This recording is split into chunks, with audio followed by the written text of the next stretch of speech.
오늘 본문에 있는 말씀을 통해서 추석을 지내면서 생각할 것이라고 하는 말씀으로 은혜를 받고자 합니다. 우리 편안한 자세에서 눈을 쳐다보시면서 그 귀를 의자에 붙이고 아주 세상에 제일 편안한 자세로 말씀을 들으므로 은혜의 시간이 되시기를 주의 이름으로 축원합니다. 예, 이제 이번 주 금요일은 무슨 날이에요? 별로 기대하지를 않으시는가 봐요. 대답을 안 하시는 거 보니까. 이번 주 금요일은 무슨 날이에요? 네, 추석이지요. 그렇습니다. 우리가 추석에 여러 가지 일들이 있죠. 근데 우리가 이 추석에 생각할 일들이 있다는 것입니다. 그래서 추석을 지내면서 생각할 것들이 무엇인가 오늘 그 말씀을 드리도록 하겠습니다. 여러분, 추석하면 떠오르는 것들이 있지요. 이번 추석은 한 4일, 5일 정도 되죠. 그렇습니다. 다음 주일까지 연휴가 계속되는데 이 연휴가 계속되므로 어떤 분들은 해외로 가시고 또 어떤 분들은 고향을 찾아서 부모님과 함께 그리고 가족 친척들과 함께 명절을 보낼 것입니다. 그런데 이스라엘 백성들도 추석을 어디서 보냈는가? 이스라엘 백성들은 추석을 초막에서 보냈습니다. 왜냐하면 그때 초막절이기 때문에 초막에서 추석을 지냈다 그런 얘기입니다. 여러분, 추석 그러면은 우리가 생각하는 것들이 있죠. 생각나는 것들이 있죠. 첫째, 보름달, 아주 둥근 보름달이죠. 또 보름달을 생각하면서 이제 송편을 빚죠. 그리고 이제 그 성묘를 하고 조상들의 묘를 이제 벌초를 하고 인사를 드리고 그 다음에 고향을 찾아가기 때문에 민족의 이동. 그래서 이번에도 수많은 사람들이 고향을 찾겠죠. 어떤 분은 추석 그러면 보수dom이 생각난대. 여러분들은 어떤 것이 생각납니까? 그동안 뭐 이런 것들이 생각났을지라도 올 추석에는 무엇보다도 믿지 않는 내 부모, 형제, 자매, 친척들, 친구들을 생각하는 여러분들이 되시기를 주의 이름으로 축원합니다. 어떻게 하면 그들에게 예수님을 증거해서 예수님을 믿게 할까? 그들을 위해서 기도하고 그들을 생각하며 그들을 구원하는 그런 추석이 되어야 될 줄 믿습니다. 할렐루야. 우리는 오직 예수, 다 같이 오직 예수. 예, 우리는 오직 예수, 오직 하나님, 오직 성령님만 섬기는 자들 아닙니까? 그런데 이스라엘 백성들은 추석이 초막절입니다. 아까도 말씀을 드렸듯이 초막절은 추석이죠. 추석은 초막절입니다. 그래서 추석에는 모든 백성들이 일주일 동안 초막에 들어가서 지냅니다. 이 초막은 뭐냐면 풀로 엮고 만든 집을 초막이라 이렇게 얘기합니다. 그런데 이 초막에 우리는 항상 생각해야 될 것이 있는데 초막 안에는 열매들이 주렁주렁 매달아 놨습니다. 그 여러 가지 열매들이 있죠. 곡식의 열매. 옛날 시골에 가보면은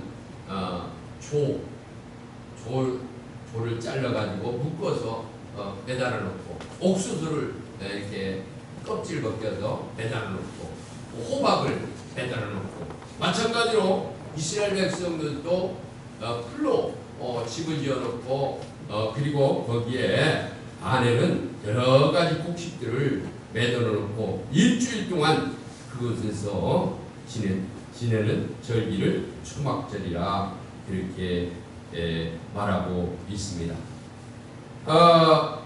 이 초막 추석 그러면 성경에서 예수님께서 어떻게 말씀하셨는가? 어떻게 하면 그 초막절을 잘 지키며 초막절을 어떻게 생각하는가? 우리가 한번 생각해 봐야 되겠죠. 자, 오늘 본문에 41절과 42절 우리 다시 한번 읽어 보도록 하겠습니다. 본문 41절과 42절에 나왔습니다. 다 같이 시작. 너희는 매년 1년 동안 여호와께 이 절기를 지킬지니 너희 대대 영원한 규례라. 너희는 7째 달에 이를 지킬지니라. 너희는 1년 동안 초막에 거주하되 이스라엘 사람들은 다 초막에 거주할지니라. 할렐루야. 그렇습니다. 여기 초막을 짓고 그 초막에서 다 이스라엘 백성들은 다 초막에서 살으라는 거죠. 7일 동안. 그런데 초막을 만드는 규례가 있습니다. 비가 오면은 비가 새도록 만들어야 됩니다. 비가 오면 비가 새도록 만들어야 돼요. 어제도 여름 성경학교 하는데 이 지붕이 날아가지고 우와 밖에 돌아다니는 거예요. 그래서 중간에 나가서 떨어지면 어떡하는가 바라보았는데 이 초막은 비가 오면 비가 새도록 얼기설기 만들어야 됩니다. 그리고 누우면 별이 볼 수 있도록 이렇게 만들어야 되고 바람이 불면 바람이 통하도록 얼기설기 대충 만들어야 됩니다. 그렇게 만들어 놓고 7일 동안 편안한 짐을 놔두고 그 초막에서 온 식구들이 지내는 겁니다.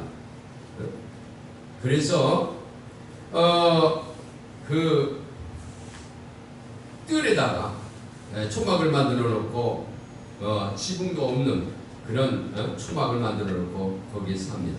또 아파트에 사는 사람들은 아파트 베란다에다 만들어 놓고 또 옥상에 있는 사람들은 옥상에 초막을 만들어 놓고 지냅니다. 나는 세대로 살고 있기 때문에 뜰도 없고 지붕도 없다고 하는 사람들은 교회 마당에 크게 초막을 만들어 놓고 공동으로 거기 지내기도 합니다.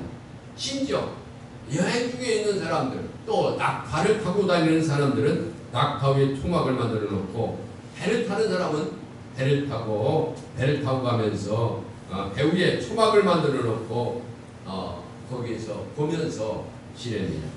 아주 이스라엘 백성들은 대단히 유별난 사람들입니다. 그렇게 초막절을 이렇게 이스라엘 백성들은 대대로 어린이부터 장년 노년이기까지 다 지키고 있습니다. 왜 이렇게 일주일 동안 초막을 만들어 놓고 이렇게 그 초막절을 지키는가? 그 이유는 그걸 통해서 하나님의 은혜, 하나님의 축복, 하나님을 생각하라는 겁니다. 다 같이 하나님을 생각하라. 하나님을 생각하라. 네. 이 왜 초막절을 지키냐면 그런 거죠. 우리가 6.25를 우리가 당했잖아요. 6.25에는 도시에서 지금은 그런 행사를 잘 적게 하는 것 같아요. 그 어렵고 힘들어서 먹기가 고통스러웠었잖아요. 그래서 전쟁하는 통에 먹긴 먹여야 되는데 도망가야 하고 죽여야 되고 살려야 되고 그러다 보니까 밥 먹는 게 힘들어가지고 주먹밥을 만들어가지고 먹었잖아요. 그래서 지금도 6.25 날은 도시에서 주먹밥을 만들어서 그때를 생각하면서 먹는 거예요. 그 고난을 생각하면. 그런데 이 초막절은 뭐냐? 이스라엘 백성들이 광야 40년 동안 밖에서 생활했던 것을 기억하면서 하나님을 생각하며 이 초막절을 지킨다. 그런 얘기입니다. 그래요. 하나님을 추억하면서 하나님의 은혜가 아니었으면 이스라엘 백성들이 농사도 짓지 아니하고 40년 동안 이렇게 전국 불에 흐르는 가나안 땅에 가는 여정 속에서 하나님 지켜주시고 보호해 주셨다는 거죠. 이것을 생각하라는 거죠. 이것을 생각하라는 거지요. 오늘 신앙적으로 추석을 추억하면서 우리가 생각해야 할 것이 무엇이는가 한번 생각해 보도록 하겠습니다. 이 추석을 맞이해서 우리가 어떻게 추석을 지내야 될 건가 생각해보자, 그런 얘기입니다. 여러분, 추석 하면은 열매를 생각하지요. 이스라엘 백성들은 그 초막에 열매를 매달아 놓고 그 열매를 본다고 그랬습니다. 이 열매를 통해서 심고 거두는 법칙을 생각해야 됩니다. 다 같이 심고 거두는 법칙을 생각하자. 심고 거두는 법칙을 생각하자. 그렇습니다. 추석에는 초막, 추수하는 절기입니다. 그래서 풍요롭습니다. 우리 조상들은 추석을 한가위라 해서 이렇게 노래했습니다. 더도 말고 추석만 같아, 한가위만 같아. 그러면서 노래를 불렀습니다. 여러분, 추석에는 추수를 생각해야 됩니다. 추수, 심고 거두는 법칙입니다. 봄에 열심히 심고 여름에 땀을 흘리고 가꾸고 가을에 추수를 합니다. 심으면 거두게 되어 있습니다. 거두려면 심어야 됩니다. 심지 않고 거두는 것은 강도나 도둑입니다. 우리는 항상 심지 않고 거두려는 습성이 우리 속에 있습니다. 공짜 좋아하고. 저번에 그 전교인 수련회 가면서 저 충청대 이렇게 지나는데, 요양인가 저기 지나는데 집사님이 그래요. 여기는 복권집이라 맨날 밀린다는 거예요. 왜? 복권이 뭡니까? 심지 않고 거두려는 거죠. 물론 조금 심고 많이 거두려고 하는 거죠. 여러분, 그래서 조금 심고 많이 거두려고 하는 심리들이 작용해서 거기 가다가 그 복권을 산다는 거예요. 그러니 얼마나 차가 밀린다. 차를 대는 그런 심리는 도둑이나 강도의 심리입니다. 여러분, 심지 않고 거두는 법칙은 없습니다. 다 무엇인가 심었으니까 거두는 거죠. 이게 그냥 여기가 있겠습니까? 갖다 놓으신 분이, 수고한 분이 있기 때문에 여기가 있는 거예요. 모든 것은 다 심어 놓기 때문에 거두는 것이지, 심지 않고 거두려고 하는 도둑식 거죠. 바울은 이렇게 말하고 있습니다. 스스로 속이지 말라. 하나님은 만물이 여김을 받지 아니하지 않으니 사람이 무엇으로 심든지 그대로 거두리라. 육체를 위해 심는 자는 육체로부터 썩어질 것을 거두고, 성령을 위해서 심는 자는 성령으로부터 영생을 거두리라. 우리가 선을 행하되 낙심하지 말지니 피곤하지 않으면 때가 이름에 거두리라. 할렐루야. 그러므로 우리는 기회 있는 대로 모든 이에게 선한 일을 하되 독 믿음의 가정들에게 할지니라. 할렐루야. 갈라디아서 6장 7절에 말씀하고 있습니다. 심는 것에 대한 예화를 드리면은, 우리나라의 감리교 평신도였던 윤치호 선생이 미국에 공부하러 가가지고 교육학 박사 학위를, 석사 학위를 받고 돌아오게 되었습니다. 그때 우리 한국에는 선교사가 한 명도 없었습니다. 고국에 돌아오려고 짐 싸는데 돈이 200불이 남아있습니다. 다른 사람 같으면은 이 돈 가지고 귀국 선물 하자. 미국에는 그때 당시 얼마나 선물 좋은 것 많이 있으니까 한국에는 보지도 못하고 만지지도 못하는 성도들이 많이 있지. 그런데 이 윤치호 성도는 그 돈을 가지고 미국의 남감리교 선교부를 찾아갔습니다. 그리고는 한국에는 선교사가 한 번도 없으니 이 돈을 선교사 파송하는 데 사용하여 주십시오. 그리고 헌금을 하고 돌아왔습니다. 이것이 200불 심은 것이 한국에 감리교가 잉태되는 순간이었다. 그런 얘기입니다.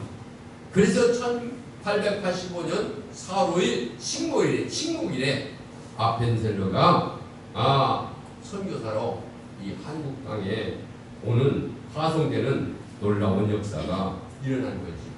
그래서 감리교가 탄생한 겁니다. 200불 미국 당 선교회에 헌금한 것이 한국에 감리교가 탄생했다고 합니다. 그래서 지금은요 137년 정도 지난 지금은요 세계에서 두 번째로 선교사를 많이 파송하는 나라가 된다고 그랬습니다. 첫 번째는 미국이고 두 번째는 우리 한 130년이 지난 지금 선교사를 2만 명 이상 파송하는 그런 복된 나라가 된 거죠. 200번 심은 것이 그렇습니다. 복음을 수출하는 나라. 심어야 어떻게 되는 거예요? 저는 아주 잊지 못하고 또한 자꾸 기억되고 또한 내가 경험했던 것이기 때문에 심은 얘기가 생각납니다. 저도 교회를 첫 번 지을 때에 여리고성 작전을 했습니다. 땅이 없어서 땅을 벌면서 하나님 앞에 기도했을 때 하나님께서 땅을 주시고 1층 35평, 2층 35평, 70평을 89년도에 지었죠. 그런데 성남에 동해를 갔는데 거기 조 권사님이라고 계시는 권사님이 계신데 조영순 권사님이라는 분이 계신데 이 권사님이 간증을 하는 거예요. 조상들로부터 물려든 땅이 있었는데 이 땅이 그 녹지로 공원부지로 묶여가지고 쓰지를 못하는 거예요. 그래서 하나님 앞에 여기 여리고성 작전 기도를 하는 거예요. 하나님 앞에 기도하자. 시간을 심자, 기도를 심자. 그래서 새벽 기도하고 오면은 그 땅을 보는 거예요. 그냥 보는 것이 아니라 찬송을 부르며 기도하면서 보는 거예요. 특별히 아까 부를 전부여 의지 없어서 전부여 의지 없어서 손들고 옵니다. 주 나를 박대하시면 나 어디 가리까. 내 죄를 씻기 위하여 피 흘려주시니 거대게 하는 마음으로 주 앞에 옵니다. 할렐루야. 이 찬송을 부르면서 녹지가 된 공연 무지로 묶인 땅을 보는 거예요. 1년, 2년 하나님 응답해 주실 때까지 하나님 앞에 기도했다는 거예요. 그래서 저도 그 찬송을 한번 불러봤어요. 은혜스러워서. 그랬더니 한 번 부르는데 40번 쳐. 100번을 부르는데 100번. 100번은 4,500초죠. 그러면 4,500초면 얼마요? 1시간 반을 보는 거예요. 그래서 3년째 응답이었는데 그 녹지가 일반 땅으로 바뀌어가지고 보상이 나와서 70억을 받고 11조를 7억을 들여가지고 그 후에 성전을 건축하고 제가 동해를 합니다. 심었더니 기도를 심었더니 기도의 열매가 맺혀진 줄 믿습니다. 그냥 심은 것이 아니라 1시간 반을 3년 동안 보통 비가 오면은 우산을 쓰고 추우면 옷을 덧입고 하나님 앞에 열심히 기도를 심었더니 기도의 열매가 맺혔다는 거예요. 여러분 공원 부지가 일반 대지로 바뀌는 것이 보통 힘든 게 아니에요. 어떤 분 그러지. 아이고 때가 됐으니까 그러지. 그 때도 아무나 해주는 게 아니야. 하나님 앞에 기도하는 자가 해주는 겁니다. 할렐루야. 네. 어떤 교회 갔더니 기도는 인신이다 그렇게 써 있어요. 다 같이 기도는 인신이다. 기도는 인신이다. 그래서 기도는 인신이다. 그렇지, 기도는 인신이지. 그러면서 엘리베이터를 타고 내려오는데 그 옆에 성도들이 그러는 거예요. 야, 기도가 인신이래야. 무슨 뜻이요? 나도 몰라. 근데 기도하면 인신된 것이 태어난다는 거 아닌가? 서로 얘기를 하더라고요. 그래요. 기도하면 인신됐다가 태어나는 거예요. 여러분 심어야 거두는 줄 믿습니다. 할렐루야. 아멘. 추석은 결실을 추수하는 계절입니다. 심고 거두는 법칙이 생각나게 되는 거죠. 하나님은 심은 자에게 반드시 싹이 나게 하고 반드시 거두게 되는 줄 믿습니다. 할렐루야. 아멘. 심으시기를 주의 이름으로 축원합니다. 심으시기를 주의 이름으로 축원합니다. 아멘. 우리 학생들, 우리 청년들도 열심히 심으세요. 뭐를 심어요? 시간을 심고, 기도를 심고, 찬송으로 심고, 봉사로 심고, 헌신으로 심고, 달란트로 심고, 심을 것이 얼마나 많이 있습니까? 근데 이기적인 생각 속에 살지 마시기 바랍니다. 자꾸 나만 생각해. 나 위주로 살지 마시고 심으시는 거두는 줄 믿습니다. 할렐루야. 네. 이번 작년 여름 성경학교 주제가 축복의 마중물입니다. 이 마중물이라는 것은 물을 부어야 이 물이 있어가지고 이 물이 수도에 부어야 물이 나오는 거예요. 이 마중물 내가 부어야 심어야 된다는 거죠. 심지 않고서는 물이 나올 수가 없어요. 그 물은 새로운 물이고 포도 나올 수 있는 힘이 없어서 못 들을 때까지 나올 수 있는 그런 물이라는 거죠. 그런데 심지 않으면 붓지 않으면 나오지 않습니다. 두 번째로 추석에는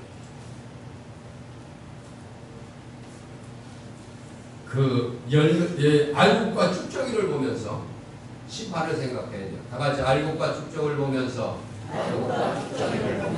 심판을 생각하자. 그렇습니다. 추석에는 알곡과 쭉정이를 가르는 절기입니다. 한마디로 초막은 심판입니다. 초막은 원두막입니다. 원두막이니 초막에 아까도 얘기했지만 이 알곡들을 주렁주렁 매달아 놓습니다. 그리고 쭉정이는 밖에 불태워버립니다. 쭉정이를 맞아놓는 사람은 없을 거예요. 그렇죠? 이 알곡은 씨로 심고 또 먹기도 하고, 그러나 쭉정이는 불태워버립니다. 추석은 가장 중요한 의미는 심판입니다. 요한복음 7장에 예수님께서 초막절 즉 추석에 성전에 올라가셔서 중요한 교훈을 말씀하셨습니다. 초막절에 대한 가르치심이죠. 요한복음 7장 28절에 이렇게 말씀하셨습니다. 예수께서 이르시되 내가 너희와 함께 조금 있다가 나를 보내신 얘기로 돌아가겠노라.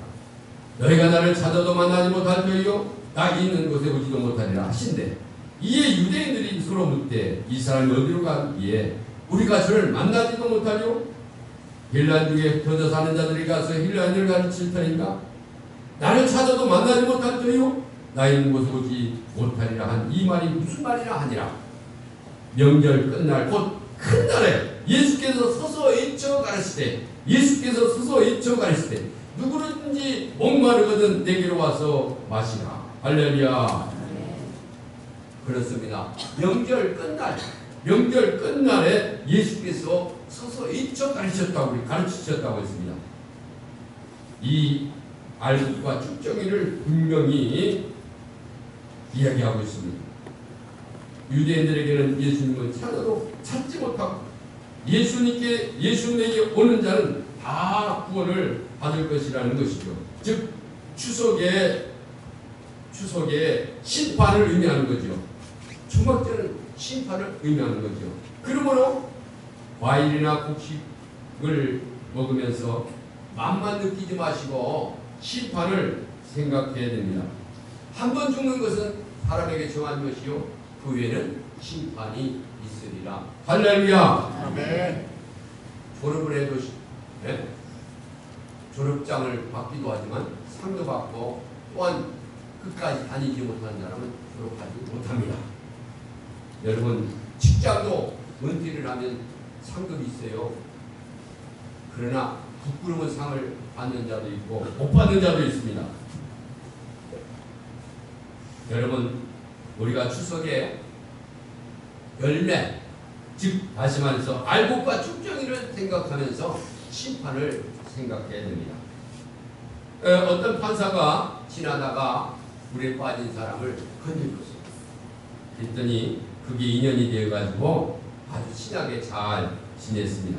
그런데 어느 날 그 구원받은 물에 빠졌다 죽었다 판사로부터 구원받은 이 사람이 살인을 하고 법정에 재판을 받게 되었습니다. 사람을 죽였으니 뭐 당연히 죽여야 되는 거 아니에요? 사형당하게 되는 거 아닙니까? 그런데 공교롭게도 그 재판하는 재판관이 전에 자기를 물에 빠졌다가 살려준 사람이 재판장으로 나오게 된 겁니다. 그러니까 이 사람이 너무 기쁘지 않아요. 왜? 아는 사람, 자기를 살려줬던 사람 아니니까. 그래서 살인한 사람이 재판장을 향해서 재판장님 저를 불쌍히 여기십시오. 전에 제가 물에 빠졌을 때 살려주시지 않았습니까? 그러면서 살려달라고 애걸복걸 재판장에게 얘기합니다. 그때 재판장이 준엄한 얘기를 합니다. 뭐냐? 그때는 내가 너를 구해준 구세주였다. 그러나 지금은 너를 재판하는 재판장이다. 심판관이다. 그렇습니다. 예수님께서는 우리를 구원하려고 이 땅에 오셨습니다. 그러나 다시 재림할 때는 심판주가 되셔서 생명과 죽음, 양과 염소, 지옥과 천국, 어둠과 광명으로 엄격하게 갈라 놓으실 겁니다. 이때는 뇌물이 통하지 않습니다. 눈물과 사정이 교육을 발생하지 못합니다. 꼭 하나 정확하고 냉정한 심판이 기다린다는 사실을 우리가 기억해야 됩니다. 의인은 없나니 하나도 없다. 그러므로 누구든지 예수의 피로 닦지 않으면 구원받을 수가 없는 줄 믿습니다. 그래서 주님은 이 세상에 오셔서 십자가의 피를 죽으신 겁니다.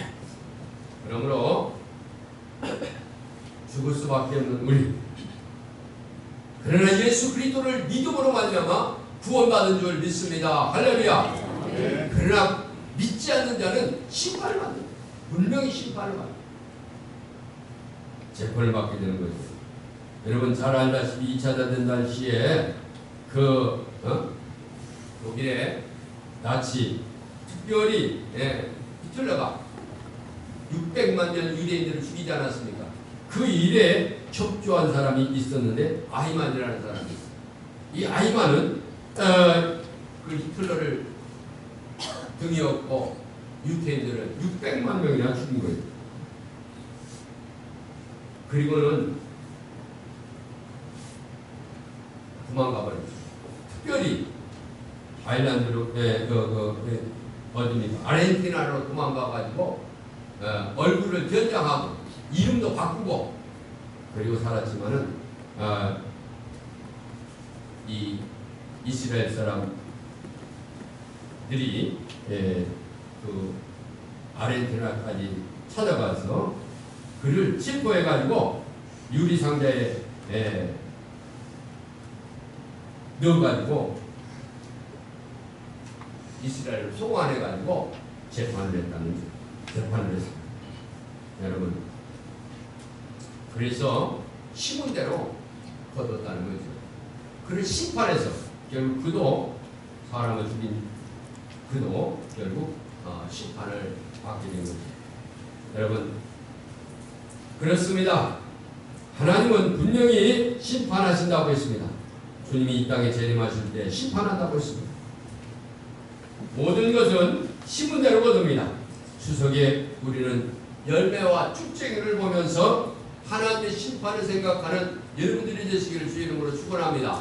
네. 그리고 마지막으로 우리는 이제 고향, 기성을 생각하면서 우리가 천국을 생각해야 됩니다. 하나님 이스라엘 백성들에게 초막을 짓고 거기서 살아야 되는 이유를 이렇게 말씀하셨습니다. 너희는 이 땅에 나그네임을 기억하여라. 다 같이 나그네. 예, 이 땅에 영원히 살 것이 아닙니다. 모든 사람들은 다 나그네입니다. 고향으로 돌아가야 됩니다.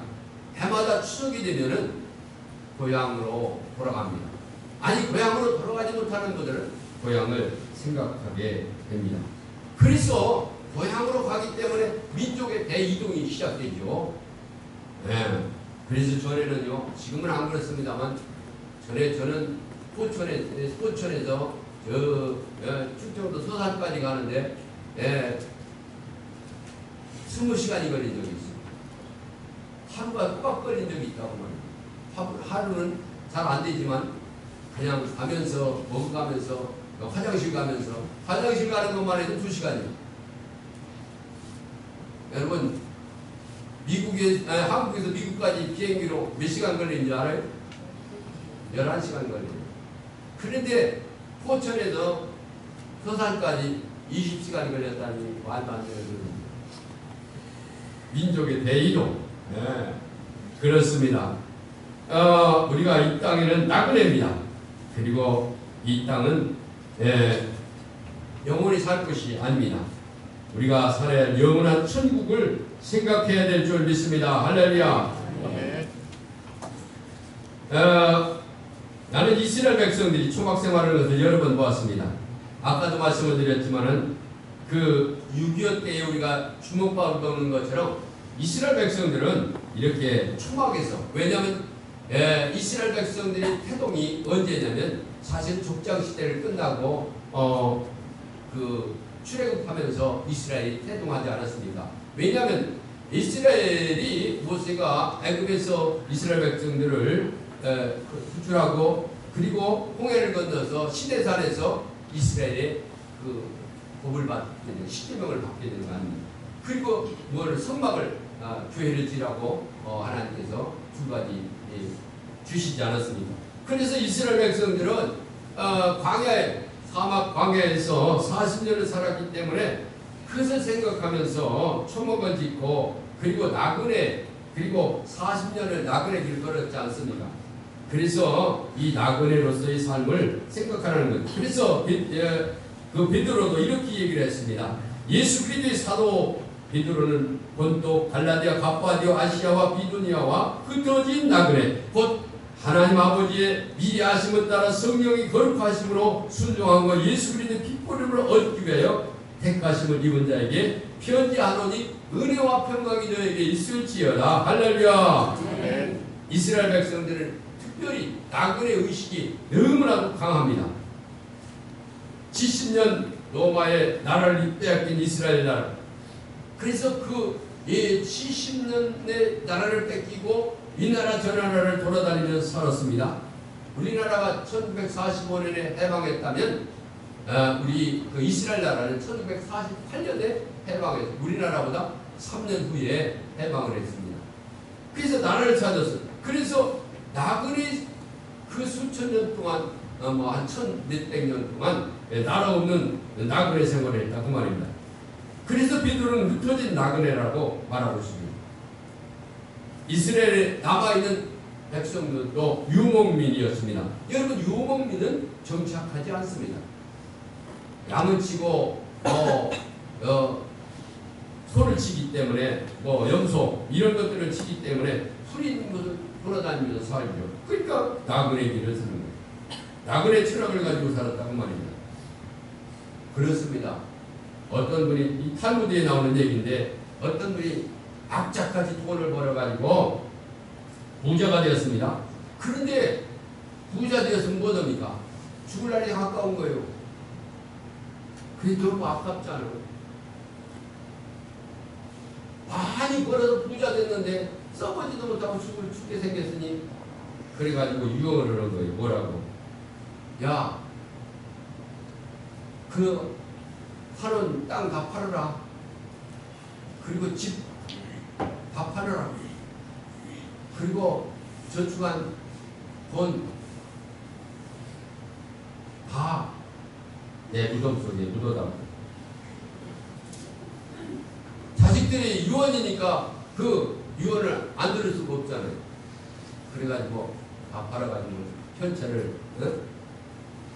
무덤에다 같이 묻어주려고 하는데 친구가 오더니 여보시오, 내 친구인데 내 친구가 죽었는데 내가 그 돈 내가 다 갖고 강자 속도로 몇 조억을 써줄 테니까 네가 집어넣으시오. 그리고 돈을 다 갖고 왔대. 같은 강자 속도를 써주는 거나 아니면 돈을 넣는 거나 똑같지 않습니까? 여러분, 인생이 살 때 돈이 무슨 필요가 있습니까? 돈은 물질을 하나님께 쌓아두고 가시길 바랍니다. 할렐루야. 아멘. 먼저 보내놓고 가시도 가지고 갈 수는 없는 겁니다. 예수님께서 뭐라고 했습니까? 너의 위하여 보물을 세상에 쌓아두지 말라. 거기는 종과 동록이 해하며 도둑이 구멍을 뚫고 도둑질하느니라. 너희를 위해 보물을 하늘에 쌓아두라. 거기는 종이나 동록이 해하지 못하며 도둑이 구멍을 뚫지도 못하고 도둑질도 못하느니라. 나그네는 언제 어떻게 될지 모르는 사람들에게 늘 두려운 마음으로 가지고 살아야 됩니다. 쓰러지고 넘어지고 강도당하기 쉬운 것이 나그네입니다. 사르팔처럼 조심스럽게 살아야 되는 거죠.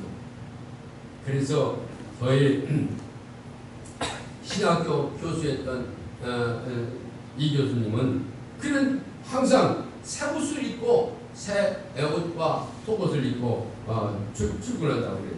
그래서 왜 그러시냐 그랬더니 언제 지금 죽어줬는데 옷이라도 깨끗이 입고 가야지. 이것이 나그네 삶입니다. 베드로는 뭐라고 했습니까? 사랑하는 자들아, 나그네와 행행같이 너희를 권하노니 영혼을 거스려 싸우는 육체의 정욕을 지어하라고 그랬습니다. 초막절인 이 추석을 지내면서 우리는 나그네임을 알아야 됩니다. 그리고 고향을 찾으면 영적인 고향, 천국을 생각해야 됩니다.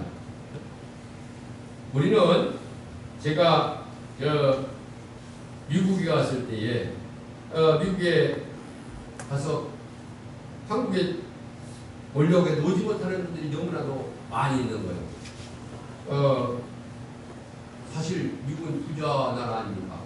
그래서 좀 잘 살려고 편안하게 살려고 미국 갔는데 한 번씩 올라오는데도 못 온대요. 왜 그러냐면요. 거기서 한번 한국 오려면은 한국 가서 그냥 가요. 그래도 한두 달 있다 와야 되는데, 그냥 한 달 정도 있다가도 그만두면 직장을 딸린대요. 그래가지고 직장을 못 들어간대요.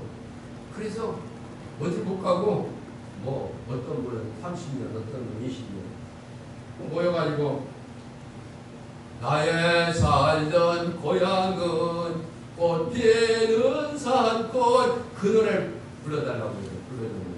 눈물을 글씨로 흘리면서.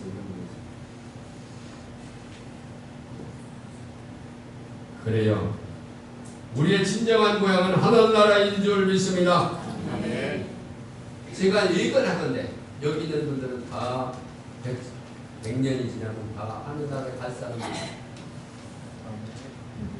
어제 우리 유언장을 쓰라고 그랬는데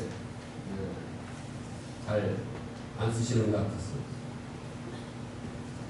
여러분, 추석에는 우리 고향을 생각합니다. 우리 진짜 고향은 어디입니까? 천국, 주님이 계신 나라인 줄 믿습니다. 할렐루야. 추석에 우리가 꼭 생각할 것이 있습니다. 세 가지입니다. 추석에는 열매를 보면서 심고 거두는 법칙을 생각해야 됩니다. 추석에는 알곡과 추적을 보면서 심판을 생각해야 됩니다. 그리고 추석에는 고향에 가든지 고향을 생각하든지 하면서 천국을 생각해야 됩니다. 이번 다가오는 추석에 영적인 의미들을 새겨봄으로써 추석에도 영적으로 승리하고, 그리고 특별히 영혼 구원하는 데 초점을 맞추는 사랑하는 성도들이 되시기를 주님의 이름으로 축원합니다.